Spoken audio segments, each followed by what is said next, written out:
Hello বন্ধুরা, তো নিয়ে চলে আসলাম আরও একটি নতুন ভিডিও নিয়ে। আজকের ভিডিওতে থাকছে খিচুড়ি রেসিপি। তো সেটাও চটজলদি। তো বাইরে যদি বৃষ্টি নামে তাহলে তো খিচুড়ি না হলে চলেই না। আর আজকালকার তো প্রত্যেক গ্রামীণ পরিবেশেই খিচুড়ি রান্না হয় বৃষ্টির দিনে। আর বৃষ্টির দিনে খিচুড়ি খেতে কার কার ভালো লাগে তারা অবশ্যই কমেন্ট বক্সে কমেন্ট করবেন। তো প্রথমে চাল ডালগুলোকে ধুয়ে নিয়ে তার মধ্যে লবণ, হলুদের গুঁড়ো, মরিচের গুঁড়ো দিয়ে চালটাকে মেখে নিয়েছি।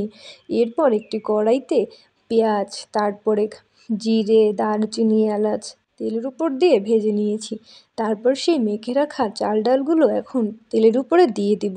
তেলের উপরে দিয়ে দেওয়ার পরে ভালো করে কষিয়ে নেব। একটু একটু জল থাকবে, জলটা যখন টেনে যাবে তখন কিন্তু কষানো শেষ হয়ে যাবে।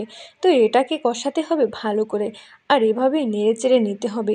আর যদি নেড়েচেড়ে না দেন তাহলে কিন্তু লেগে যাবে। তো এইভাবে কিন্তু নাড়তে হবে। আমি দেখতেই পাচ্ছেন আমি কীভাবে নাড়ছি। তো খিচুড়ি কিন্তু একটা অসাধারণ খাবার। মানে বৃষ্টির দিনে খিচুড়ি হলে তো আর কিছু দরকারই পড়ে না। এই যে আমার কিন্তু চালটা কষানো হয়ে গেছে। এবার এই চালটাকে আমি রাইস কুকারে বসিয়ে দেবো। প্রেশার কুকারেও রান্না করা যায়, কড়াইতেও রান্না করা যায়। যে যেভাবে মন চায় সেভাবেই রান্না করতে পারেন। তো তারপর এই যে দিয়ে দিলাম গরম জল পরিমাণ মতো। তো আমি এখানে একটা টিপস হলো গিয়ে, আপনি যদি 1 গ্লাস চাল নেন তাহলে কিন্তু আপনাকে 2 গ্লাস জল দিতে হবে। তো এই যে এখন কিন্তু এই যে ফুটতে শুরু করেছে। তো এবার কিন্তু জিরের গুঁড়ো দিয়ে দিলাম। তো এরপর জিরের গুঁড়ো দেওয়ার পরে আরও কিছুটা সময় এটাকে জাল করে নিতে হবে। তারপর রাইস কুকারে ঢাকনা দিয়ে ঢেকে দিতে হবে। আর এভাবে একটু নেড়েচেড়ে দেখবেন যে জলটা ঠিকঠাক মতো হয়েছে কিনা। তো এরপর আমি ঢেকে দেবো।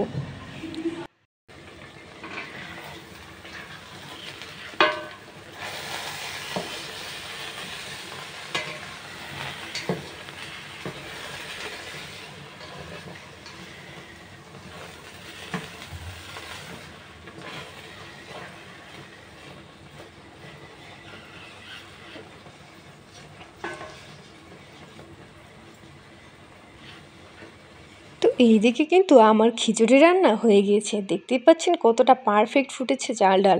তো এইভাবে যদি আপনারা বাড়িতে বসে একবার খিচুড়ি রান্না করেন তাহলে কিন্তু সবাই আঙ্গুল চেটেপুটে খাবে। কারণ এই খিচুড়িটার আর এক আলাদাই স্বাদ আছে। আজকের ভিডিওটি এ পর্যন্ত।